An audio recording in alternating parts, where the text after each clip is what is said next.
Okay, this is about loyalty. Look at the dog, he's fetching a stick, bringing it back to his owner. Okay, there's a sense of like blind faith, blind loyalty here. And it's a puppy. It's something that's very sweet and naive and just cute, cuddly and cute. Okay.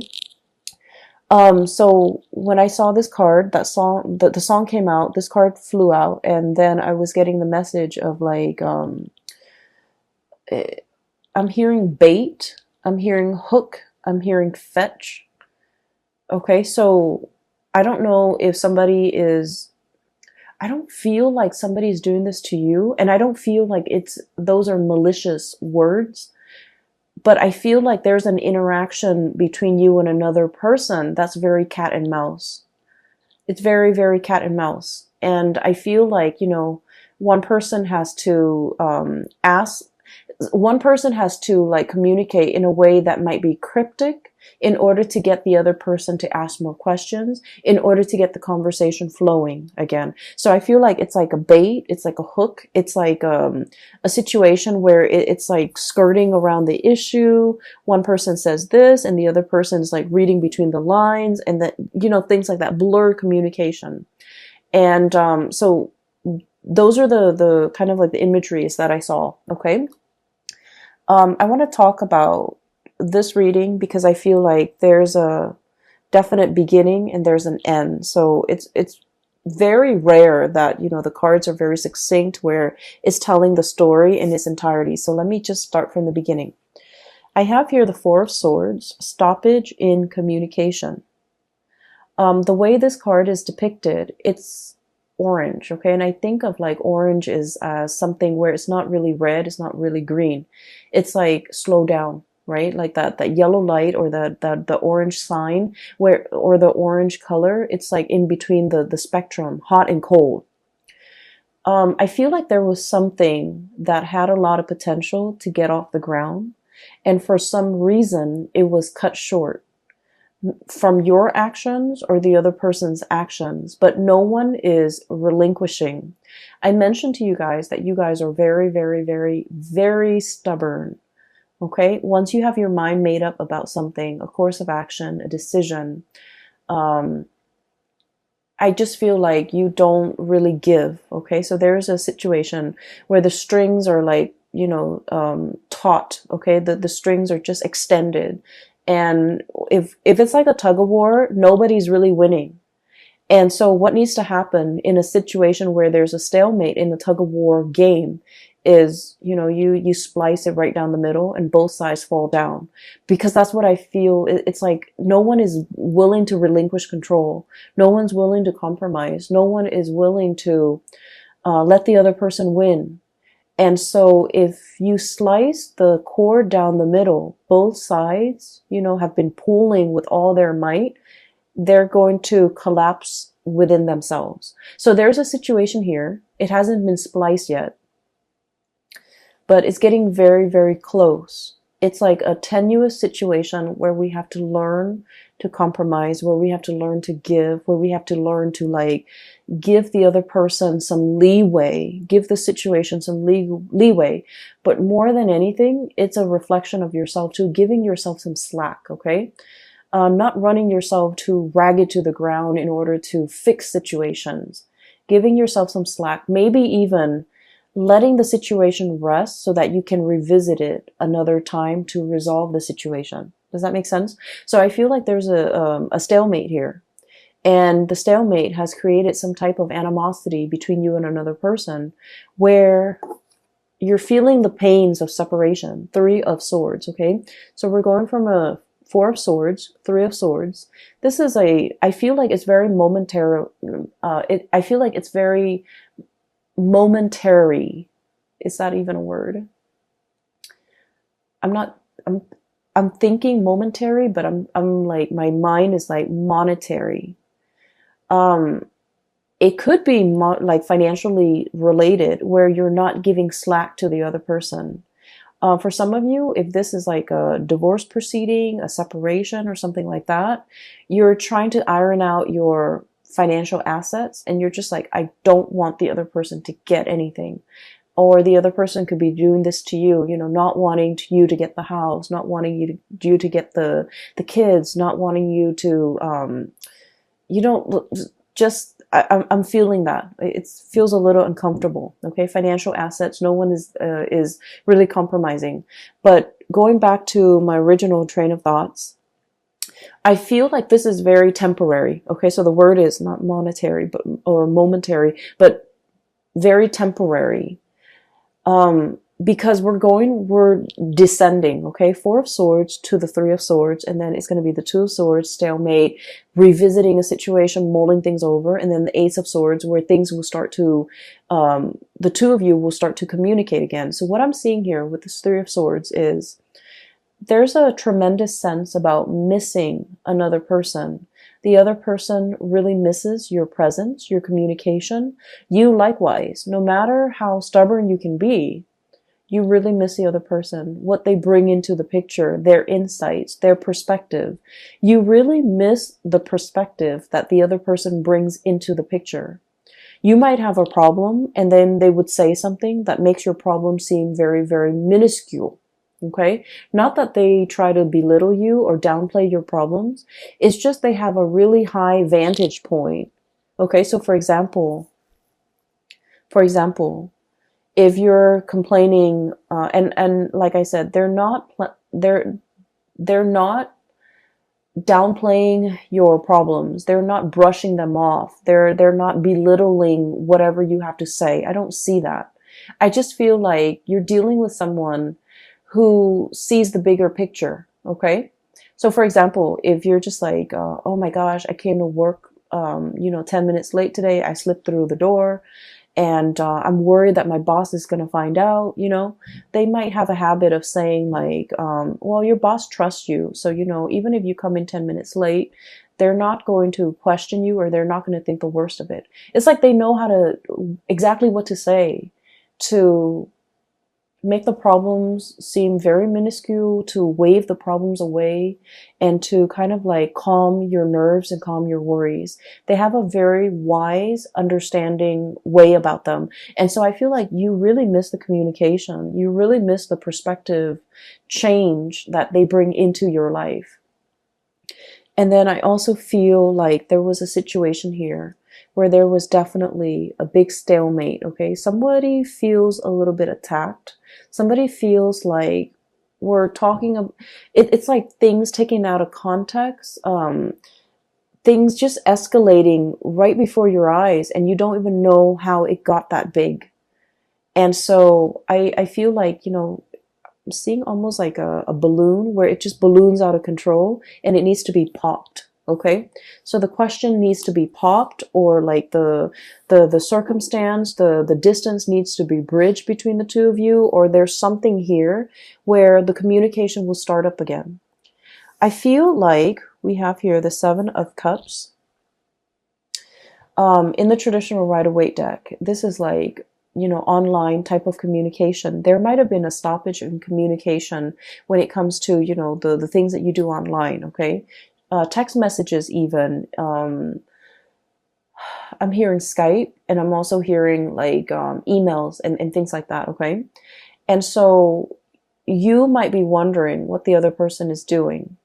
You might be, trying to look at their social media, at their online forums of communication, to see what this person is up to see who they're with, to see, what do they have going on in their life? What are they up to? What are they doing? And things like that. So I do see a little bit of a remote spying, because I feel like there are pains and pangs of separation, and, wanting to have that communication, wanting to know what's going on, wanting to know what the other person's up to. And so what's happening here is I feel like this situation is going to smooth itself out, because if you have had trouble seeing eye to eye with this Three of Swords, there's going to be a coming back together, Three of Pentacles, exchange of ideas, talking about things. So I feel like things are being replaced, okay? So Three of Swords, not seeing eye to eye. This is a card that's all about like, hey, let's agree to disagree. We know we're never going to see things from the same perspective, but we can build something of value based on our differences in perspective. And so I feel like there's communication here. And this is where I feel like there's a bait, or there's like a hook, or there's somebody trying to pull the other person back in. So all is not lost, okay, Taurus? With this card, I'm sensing like, it's almost like you're either somebody, like a mutual friend or like a coworker, or somebody's coming into the picture to bring the two of you back together. And out of their sense of loyalty and dedication to that person, I feel like somebody, is showing their sense of loyalty and they're coming back in. Okay. So this is why I mentioned the reading's a little bit difficult, because I feel like it's very cat and mouse. It's very like, we haven't been communicating for a while, and I really want us to be okay again. I don't know how to make small talk. I don't know how to broach the topic. I don't know how to get the other person to come back. And so it's like, let your friends help you. That energy where somebody else, that's like a third party, not in a bad way, is coming in and they're coming up with a brilliant idea for a get together, for a conversation starter, for an icebreaker, in order to get the two of you communicating again. Okay. So if you are at a loss of words and you don't know what to say or how to communicate with that person that you've been estranged from, my advice is to ask them something very practical. Ask them something like, hey, I know that you did this before and I have some problems with it. Can I call you so that I can run through it with you? Or can you give me some advice? Or can, I pick your brains? Can I ask you some questions about this topic that you're an expert in? I feel like that's going to get the other person to come back. That's going to open up that channel of communication between you and another person. And I feel like, Taurus, I feel like you're the one doing this to the other person, where you want to communicate with them, you don't know how, and so you're going to, do some type of a bait hook in order to get them to communicate with you. And then from there, you're going to try to see where it leads. So I feel like you have this ingenious idea as to how to get them to come back. Okay. You're dealing with someone who's really very much, they're very loyal to you. Okay. You're kind of like the apple of their eyes. And I feel like with this Fool card, this is like puppy love. Okay. And not in a foolish way, because animals, they're very good at sensing good and bad people. So this is not blind faith. This is not somebody who is like naive about your intention. I feel like they know exactly what you're doing and they're going back into it because they want to communicate too. So I see both people being very stubborn, just incredibly stubborn. And what I'm sensing is they're aware of your antics. You guys are pretty transparent.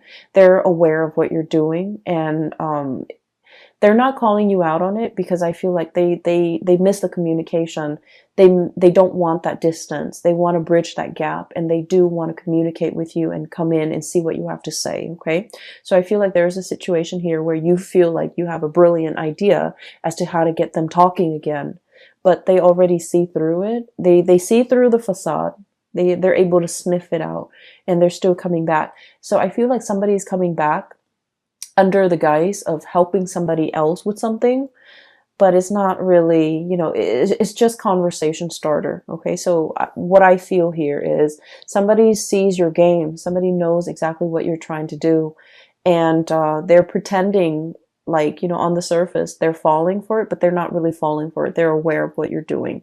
And likewise, somebody else could be doing this to you, and you are totally aware of their intentions, and you're coming back in because you are anxious to have this communication. Okay. So I feel like the energy is really good, especially the first 6 cards. Just a little bit of a segue. I feel like for those of you who have been thinking about leaving your work environment, your current work environment, we have many reasons to leave. Okay. If you feel like a lot of your friends and your coworkers or friends that have been coworkers are leaving, are retiring, are going off to, look at greener pastures or thinking about, moving location and things like that, um, there's like, some big friendships that will be severed in the work environment because somebody's leaving. Um, they're leaving not because I do see a little bit, just a little bit of toxicity in the work environment. And it's the structure. I feel like something is very inefficient. It's not done well. Um, and so I feel like they're leaving because of that, but also because they're scanning the horizon for greener pastures. So I do feel some people are going to be leaving. And then I feel like because you're still around, you're going to be handsomely rewarded for your loyalty to that work environment. Okay? That can go both ways. If you have been feeling underappreciated and you feel like you want to stay in this work environment, I feel that you're going to be handsomely rewarded. New positions opening up, or even like they're going to keep you in mind for the next round of promotion. Okay? And then on the flip side, if you feel like this work environment has been a little bit draining or a little bit toxic, you might be thinking about leaving, and you might have signed on like some type of I feel like some of you might have found a new job and you're thinking about leaving. So you might have, talked to your supervisor, and then your supervisor might have escalated up the chain of command, and they want to keep you. And so they might be giving you some type of like, some type of a bonus, some type of a promotion, some type of an incentive in order to keep you here. Keep in mind, money isn't everything, okay? And sometimes we forget that. I just feel like you made up your mind to leave for a reason. You had very, very good reasons. And I do sense for many of you, it's a toxic work environment, or it's a work environment where you felt, I almost feel like a sense of ethics. Like it's a breach of ethics. It's not a good environment to be in. And so no matter how much they give you, you really want to think about it, mull it over. So we have here the Judgment and this Three of Pentacles, which is escalation in your financial situation. Page of Pentacles, job offer coming into the picture. And I like this card because it just screams out exactly what it means, okay? You know how elephants, they make that really loud honking noise with their trunk, I guess? And so this is sort of like something that is very loud, very flamboyant, very noticeable. And it's meant to lure you back in. And so you might have, your own sense of loyalty. You guys are also extremely loyal, and you might be wanting to run back in, but you have to really understand why you decided to leave it in the first place. So even if they're offering you all this incentive, like financial incentive to stay and new positions, the work situation is going to be the same. It's the same environment. Do you still want to stay in it? Or do you see yourself moving on to something or a situation where people are a lot more cooperative, where you're building something of greater value? Okay. So you've got some major choices here as well as it relates to your financial life. So I mentioned it's going to be a love reading, and then, all these things spill out. So,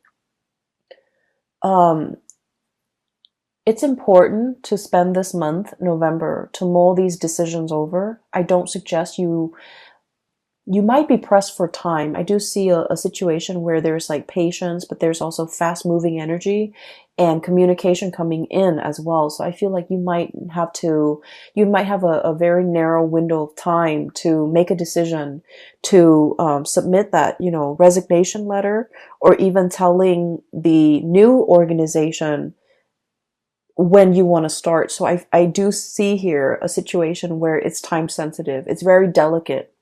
And so if you're being offered like an incentive to stay in a situation, you might want to really think about whether or not it is in your best interest, whether or not you're still growing, to the best of your capabilities and to the best of your full potential in the current existing relationship, or relationship or even work situation, before you decide to stay in it, okay? Because I do see there are better things on the horizon for you.